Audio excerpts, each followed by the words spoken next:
Hey, it's Kevin with the New Warehouse Podcast, bringing you a new episode today.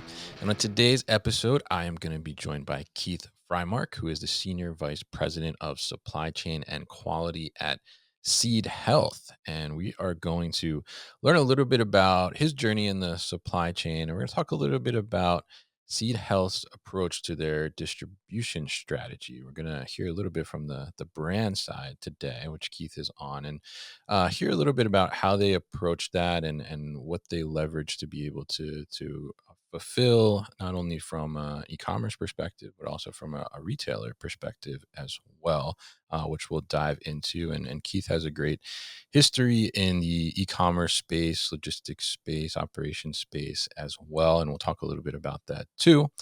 So very interested to dig into this and learn from Keith today. So Keith, welcome to the show. How are you? Thanks for having me, Kevin. It's a pleasure. I'm doing well, and I look forward to the conversation today.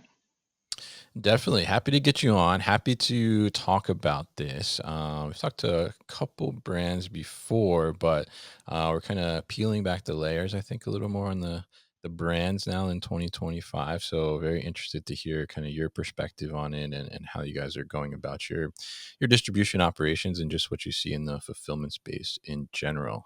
So for people maybe that don't know you, not familiar with you, why don't you kind of tell us a little bit about you and your background and how you kind of got into the supply chain space overall?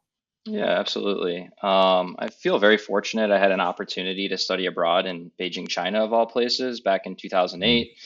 Height of the Beijing Olympics, and the world looking at China. And I felt like it was a really good opportunity for me to go over there, being a business major, get my feet on the ground, and learn as much as possible. So I did a study abroad program there, and when I graduated, I decided to move back. I'd actually majored in entrepreneurship. I wrote a whole business plan. I was thinking mm. about living in my parents' basement, eating ramen noodles. The whole start, bootstrap your business Yeah. story. But that really wasn't my passion. My passion was China. So I hopped on a plane and didn't really have much of a plan. I didn't have a place to live.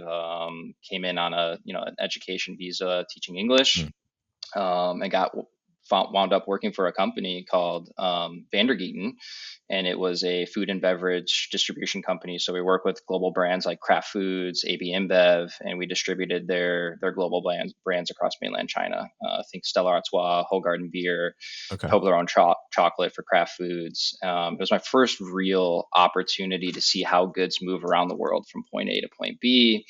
I got involved in the custom side of the business and saw my Mm. boss, go take some cash over the, customs agents and do a little bribery to clear goods. And Okay. Interesting. yeah, it was very, very fascinating. Mhm. But got a lot of exposure, and thought to myself, I learned Mandarin, and thought to myself, best of both worlds would be moving home to Chicago and, kind of coming back here for business and helping brands do Mm. business overseas in China. So worked for a company called Contigo, a water bottle company that was Oh acquired yeah. by Newell Rubbermaid back in 2014 for $309 million, believe it or not, pretty